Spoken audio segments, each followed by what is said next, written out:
Dialoguemos juntos en el PLD en línea. Vamos a recibir a nuestra compañera Carla, que nos trae un cafecito Santo Domingo, para que con ese cafecito en manos les demos, muchas gracias Carla, la bienvenida a nuestro primer invitado del día. Se trata de Francisco Javier García, director nacional de campaña de Abel Martínez, el candidato del Partido de la Liberación Dominicana. Bienvenido, un placer tenerle con nosotros. Señal de que la campaña arrancó. Claro, buenos días Laura y buenos días a nuestro amigo y hermano caminero. Aquí a las 7 de la madrugada con ustedes. Esta es la sexta vez que tú eres jefe de campaña en el PLD. Bueno, del 2003 para acá a mí me ha tocado dirigir entre campañas presidenciales, campañas congresionales y municipales, campaña para ganar la candidatura presidencial, 8 campañas. Le hemos ganado, gracias a Dios, y con esta será el retiro con la número 9. Aprovechando que tú estás aquí, hemos visto de los rumores que han circulado y que el PLD y Danilo Medina ha dejado correr porque no han dado informaciones precisas de qué pasa. Se hablaba de que se había ido por asuntos de salud. Los rumores que circulaban era tirándolo de que tenía cáncer. Yo decía, dentro de poco van a anunciar que está muerto, pero porque así son los rumores para buscar informaciones oficiales. Bueno, es que se habló hasta de una rueda de prensa donde supuestamente se iba a anunciar de su situación de salud. No, en realidad el compañero Danilo está bien. Está bien, no tiene problema de salud. El compañero Danilo tenía un compromiso familiar que lo había pospuesto hacía mucho tiempo. Lo hizo, duró aproximadamente una semana fuera, regresó, ayer nos reintegramos al trabajo. Lo único que lo vi como más lúcido ahora. Sí. Está mucho más lúcido, más integrado al trabajo. Ya anunció que este fin de semana reinicia los recorridos que ha estado haciendo por el sector agropecuario. ¿Y de juramentaciones? No, las juramentaciones ya nosotros las dejamos en el mes de diciembre. Ok. Ahora lo que andamos, el compañero presidente anda por un lado, el secretario general anda por otro lado, nosotros andamos por otro lado haciendo asambleas en el país entero y el compañero Abel Martínez está desarrollando un programa de actividades. Entonces Danilo Medina viajó a Miami por asuntos familiares, no por un asunto de salud, es lo que usted dice. Mira, yo estoy diciendo lo siguiente, yo creo que los políticos tienen derecho a viajar. Yo he viajado muchísimas veces a Miami por problemas de salud. Pero nunca se dijo que usted estaba enfermo ni que tenía cáncer. No, pero déjame decirte, cuando tú viajas y tú te haces un chequeo médico, eso no quiere decir que tú estés enfermo, eso lo hago yo.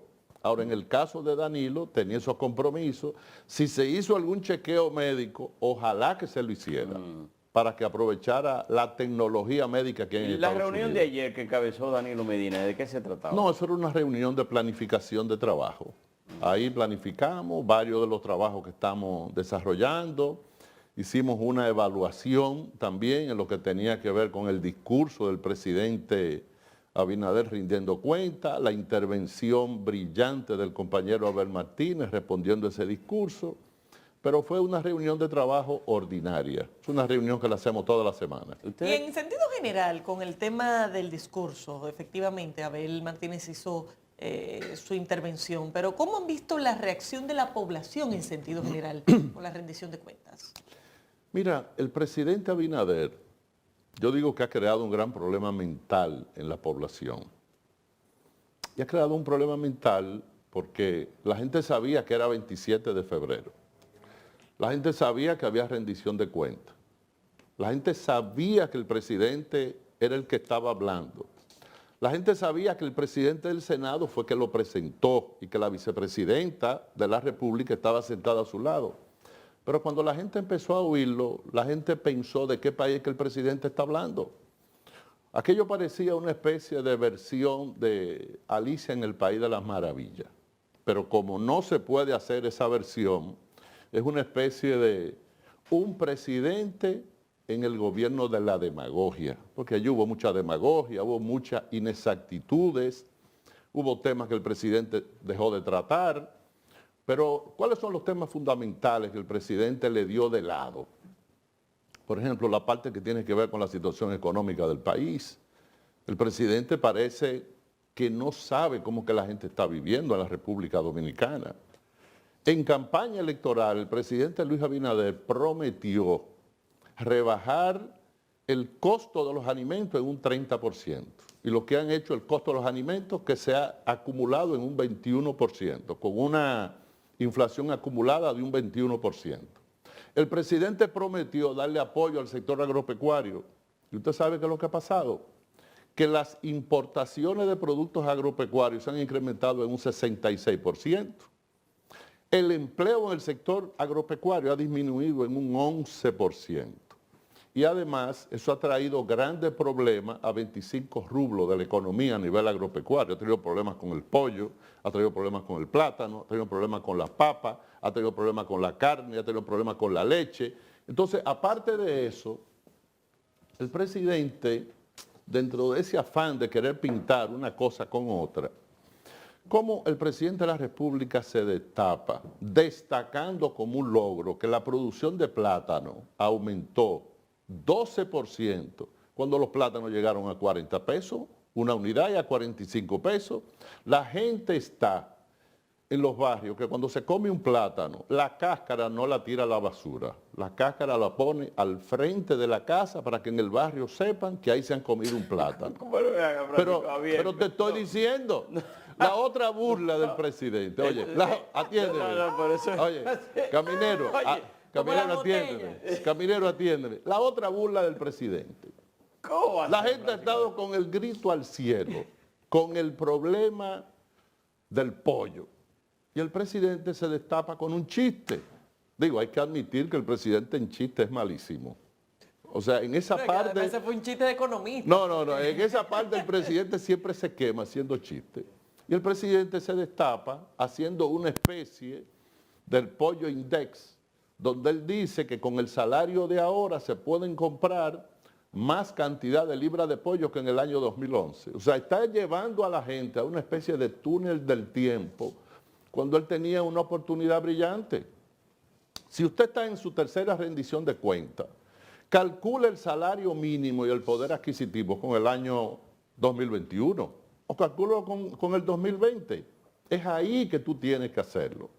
En otro punto pero que es... El Diario Libre, en el día de ayer, publicó algo que de lo que usted está hablando en función de eso. Dice, rendición de cuentas de 2023, Pollo Index. Dice, con el salario mínimo al día de hoy, promedio, 16.262.50 pesos. Y digo Diario Libre aquí, porque no es la información que tengo.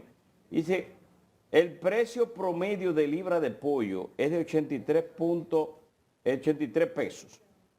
Cantidad de libras que se pudieran adquirir es 196 actualmente. Pero que en el salario mínimo del 2011, en esa época era Leonel Fernández, sí, el PLD. Dice el precio promedio libra de pollo era 55 pesos, cantidad de libras que se pueden adquirir a 138. O sea que ahora hay más aumento de sueldo y hay mayor cantidad de libras que se puede comprar. No, pero él debió haberlo prorrateado a todo. Y debió haber dicho cuántos plátanos tú puedes comprar, cuántas libras de arroz tú puedes comprar, cuántos litros de leche tú puedes comprar, cuántas libras de papa. Pero no tiene que irse al 2011, es en su propio gobierno que lo tiene que hacer. La inflación en el caso de... la inflación del Partido de la Liberación Dominicana y tú como jefe de campaña, ¿no le dan un toque internacional, un problema que está ocurriendo, como dice el sector oficial? Dice, bueno, es un problema mundial, es un problema que viene por la pandemia del 2020 y después la guerra de Ucrania y Rusia. Mira. No le da por lo menos la duda. Todo eso son excusas. O sea, todo eso son excusas. El país que el presidente pintó no tiene nada que ver ni con guerra de Ucrania, ni con pandemia, porque según el presidente aquí todo está bien y estamos mucho mejor. Entonces él no hizo referencia en que él no dijo en ningún momento que estamos mal por la guerra ni cosa parecida. Pero para responderle la pregunta de Laura, porque el discurso tocó muchas aristas, no solamente fue eso, Sí. está el tema de la criminalidad. Que bajó No, 7%, la dice. criminalidad no ha bajado. El presidente en campaña prometió que en los 2 primeros años iba a reducir un 50% la criminalidad. Cuando él llegó, la tasa de homicidio era 9.9 por cada 100.000 habitantes y ahora está en 12.5, lo que quiere decir que el nivel de criminalidad se incrementó en un 25%. O sea, ahí también falló.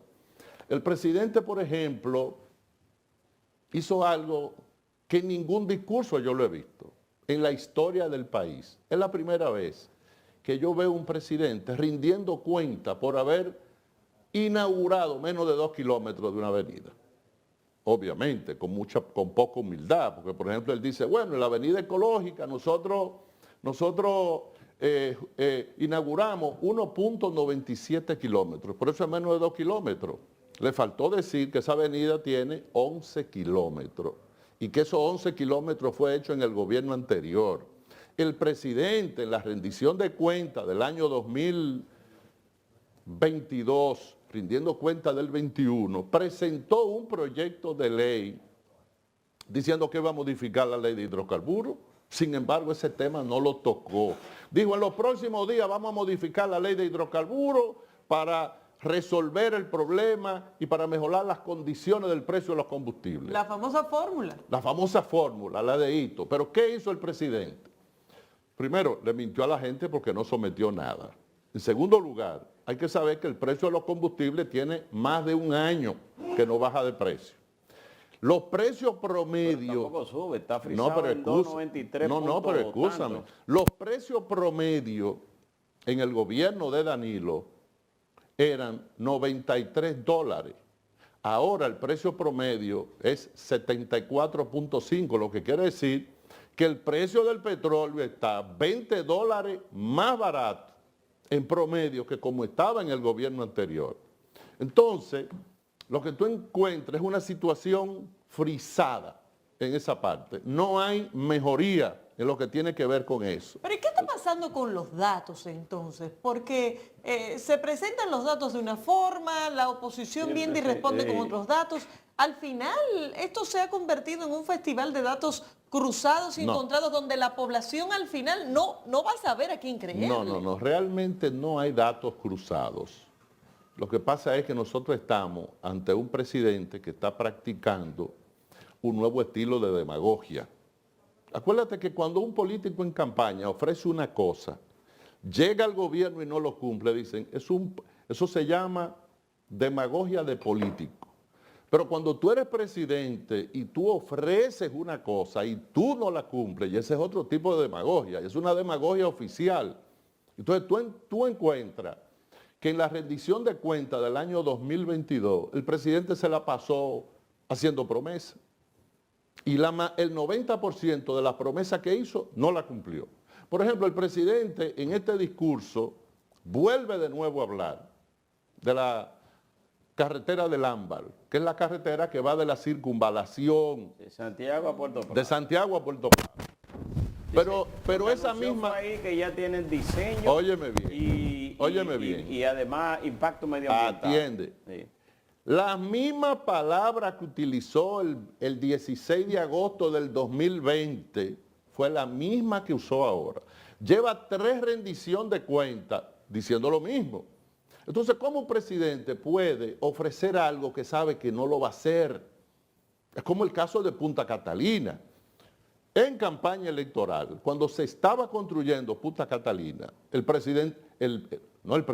Luis Abinader, el candidato, era un crítico férreo de eso. Decía que eso iba a ser un disparate, que eso no iba a funcionar, que las leyes medioambientales ganan las elecciones. En la transición, ¿qué decían?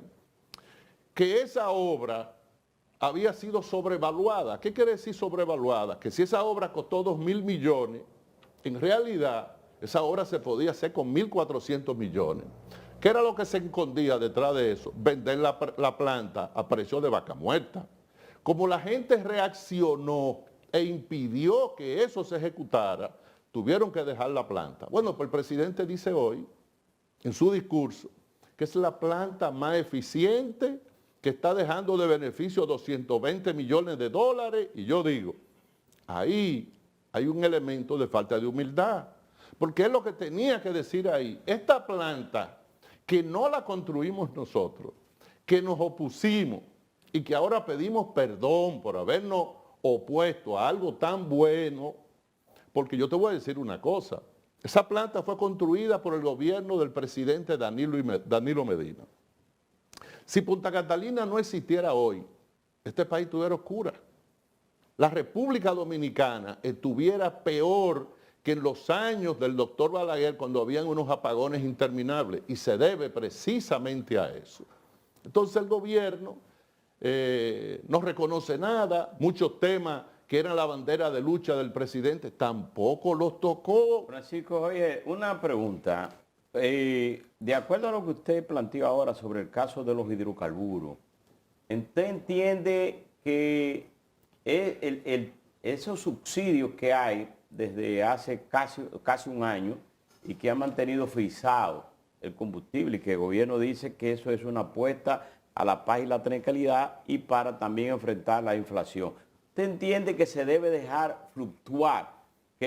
Porque entiendo que si se fluctúa, pudiéramos tener un precio de galón de combustible a 500 pesos. No, pero que en la ley de hidrocarburos no hay subsidio. La ley de hidrocarburos no establece subsidio. Pues es una política para... No. La ley de hidrocarburos establece lo que se llama el precio de paridad de importación. Con el precio de paridad de importación hay una serie de elementos que se añaden, como tiene que ver el margen del detallista, el margen del distribuidor, el margen del transportista y finalmente viene el precio al consumidor. Tú fuiste ministro de Industria y Comercio. Por eso me gustaría conocer qué tú crees entonces que se debe de hacer en estos momentos con el asunto del precio de los combustibles. Nada, respetar la ley. O sea, que suba y que baje. Respetar la ley. En los gobiernos del PLD... que llega a 500 pesos un galón. Atiéndeme, en los gobiernos del PLD siempre se respetó la ley. Si tú tienes que hacer ajustes, bueno, tú lo puedes hacer en un mes, pero tú no te puedes pasar un año. Es que el gobierno está utilizando como un elemento recaudador para sacarle dinero a la gente de los bolsillos, cosas que no deben ser. Por ejemplo, Laura, para finiquitar la parte de tu pregunta, el presidente pinta este panorama de carácter económico. Pero el presidente no tiene idea cómo es que la gente está viviendo aquí. El presidente no sabe que a la gente se lo está llevando el mismo, que no voy a decir la palabra. El presidente no sabe que en la calle no hay dinero, que aquí hay gente que está pasando hambre. El gobierno tiene un estudio del BID del año 2021 y 2022. Y ese estudio del BID dice que el 36% de los dominicanos disminuyó la cantidad de comida que pone en su plato, que el 25% de los dominicanos, 25%, está comiendo menos veces al día que lo que comía antes. ¿Qué quiere decir eso? Que el que comía 3 veces está comiendo 2 veces.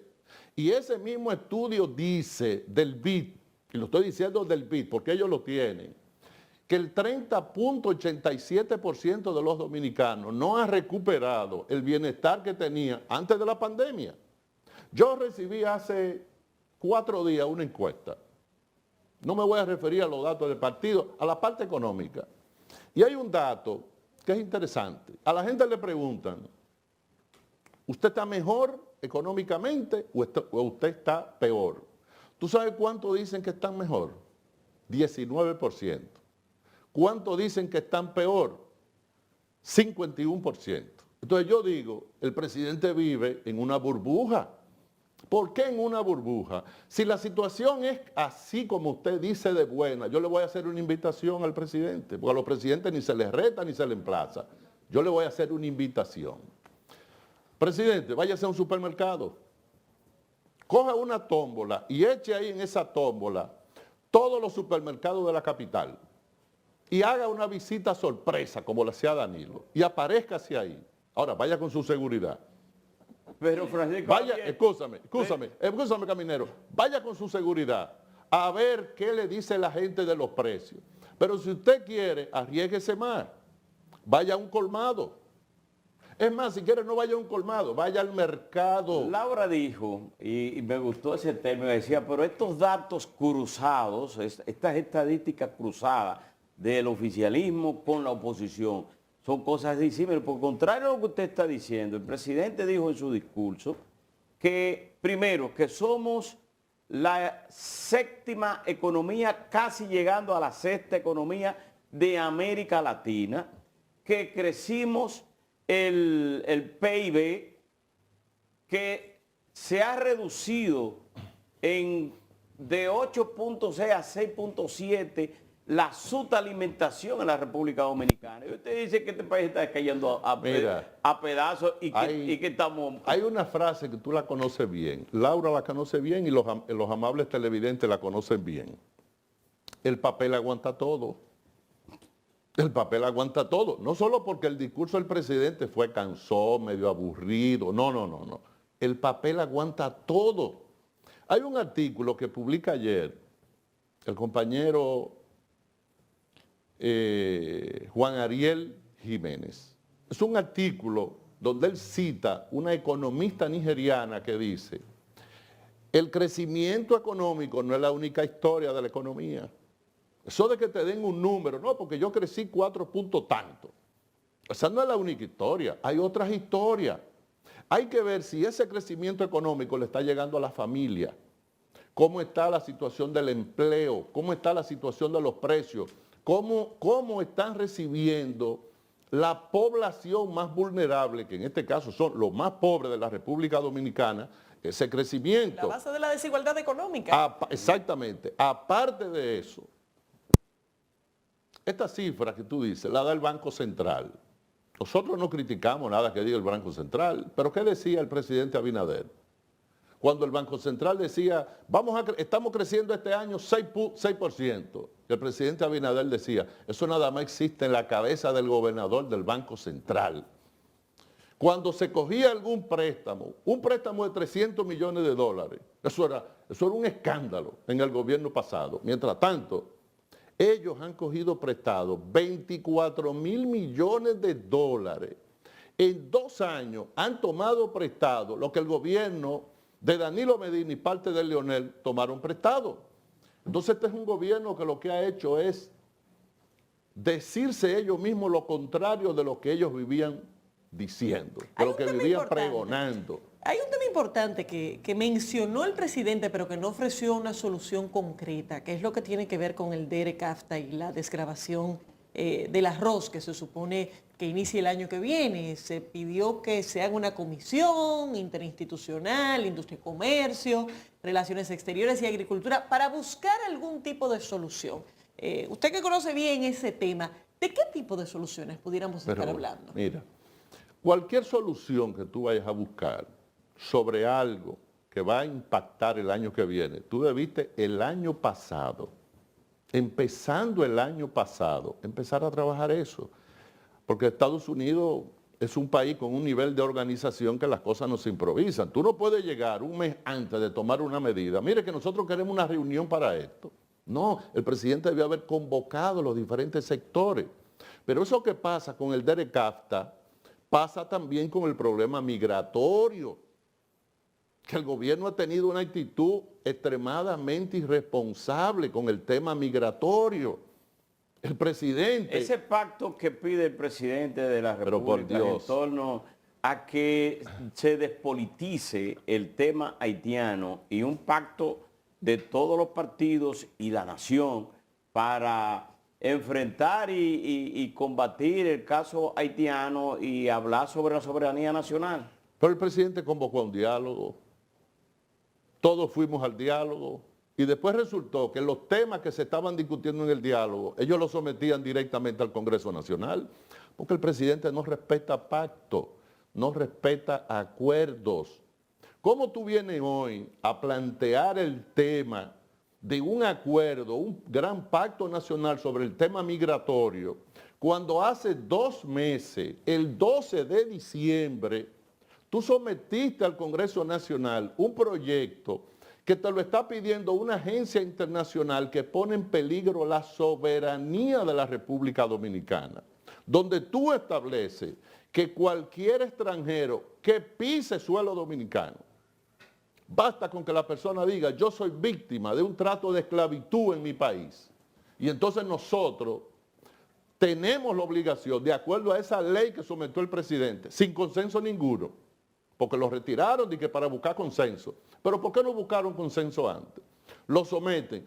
Si un extranjero llega, que puede ser uno, que pueden ser dos, pero que de aprobarse podrían ser 3 millones en la frontera con Haití y decir nosotros vivimos en una situación de esclavitud. No, no. Haití vive en una situación peor que la situación de esclavitud. Lo único es que la responsabilidad no es de la República Dominicana. Nadie ha ayudado a Haití más que la República Dominicana. Pero la soberanía es de todo el país, ¿no? Sí, pero espérate, entonces si la soberanía es de todo el país, sí, ¿por qué el presidente Abinader se compromete con organismos internacionales a poner en peligro la soberanía del país, llevando leyes al Congreso, que incluso le daría la posibilidad de crear impuestos adicionales para pagar las estadías de esas personas que estén en la República Dominicana? Entonces es un acto de irresponsabilidad, porque el presidente vive dando un paso para adelante y 3 pasos para atrás, no como aquel libro de Lenin que decía un paso para adelante y 2 pasos para atrás. Él da un paso hacia adelante y 3 pasos para atrás. ¿Está tratando el gobierno de sacar el tema haitiano de la agenda y el debate electoral? Bueno, lo que pasa es que esos son temas que el gobierno lo plantea para distraer a los partidos de oposición. Yo te distraigo, yo doy la sensación de que soy un gobierno democrático, yo soy de la sensación de que nosotros estamos conversando, pero mientras el presidente hace eso, ¿qué auspicia el presidente? ¿Qué auspicia? La utilización de los fondos públicos para comprar dirigentes de la oposición, comprar alcaldes con dinero público. Porque esa denuncia se hizo en el Congreso Nacional y se dieron nombres. Y ahora vamos a proceder a someter penalmente a esas personas también. ¿A quién? A las personas que fueron citadas en el Congreso. ¿Y qué ha hecho el presidente con eso? ¿Qué hubiese hecho el presidente hace 2 años? ¿Sabe lo que hubiera hecho? Hubiera mandado una carta a la Procuraduría General de la República solicitando que hiciera una investigación sobre eso. Pero el presidente, el tema de la corrupción ya no es tema. Y la mejor demostración de que ya no es tema es que en esta rendición de cuentas, por primera vez, no trata el tema de la corrupción. Por primera vez no habla de su Ministerio Público Independiente. ¿Por qué? No, pero él habló que del ministerio, se llama el Ministerio de Justicia. No, pero es un proyecto de ley, sí, no tiene nada que ver con el Ministerio Pero este es un Público. proyecto de ley que lo que va a hacer es traer un sinnúmero de dislocaciones en el sistema establecido. Tú tienes que mejorar las cosas, no empeorarlas. Entonces el presidente ya abandonó esos temas, pero entre otras cosas, ¿por qué? Porque en las encuestas que se están haciendo, el 60% de la población entiende que en este gobierno hay corrupción. Es más, ¿tú quieres saber cómo anda el PRM y su gobierno? En la primera rendición de cuentas que el presidente dio, tuvo una tasa de aprobación de un 72%. En la segunda rendición de cuentas, tuvo una tasa de aprobación de un 65%. Y en esta, del 27 de febrero del 2023, tuvo una tasa de aprobación de un 40%.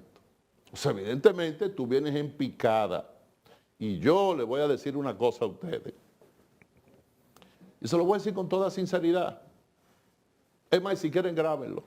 ¿Cuál es la cámara que está grabando? Está grabando. ¿Cuál es la cámara? Esta. Bien. El año que viene, el PRM va para afuera. ¿Sabe por qué va para afuera? Porque con el estómago de la gente no se juega. El que conspira contra la soberanía de un país, contra los valores democráticos de un país, el gobierno y el partido que quiere corromper el sistema de partidos políticos, que ha desmejorado sustancialmente la calidad de vida de la gente, no tiene forma ni manera que no sea una contundente derrota. Pero a propósito de todos esos números, porque hemos mencionado varios números de varias mediciones, ¿cómo está la intención de voto si está medida en este momento? Mira, para esta fecha, o sea, hoy estamos a un año, 2 meses y 18 días de las elecciones. Para esa fecha nunca ha habido pronóstico de cara a las elecciones del año que sigue. Si tú tomas la encuesta Gallup de mayo del 2019, Abinader tenía 17% y el PRM tenía 22%. Si tú tomas el 2011 para esta fecha, esta que estamos hoy, Hipólito Mejía le llevaba a Danilo Medina 26 puntos y para agosto del 2011 le llevaba 18 puntos y Danilo ganó la presidencia. Entonces, pues ahora están en esa misma situación, están debajo. No. La encuesta... Dice Leonel Fernández que él está en un empate técnico con el presidente, lo que indica que el PLD está en un tercer lugar. Sí, está muy bien. De todas maneras, yo te voy a decir lo siguiente. Sí. Hace 10 días yo recibí una encuesta. Porque dice Paliza que es un empate técnico entre la oposición.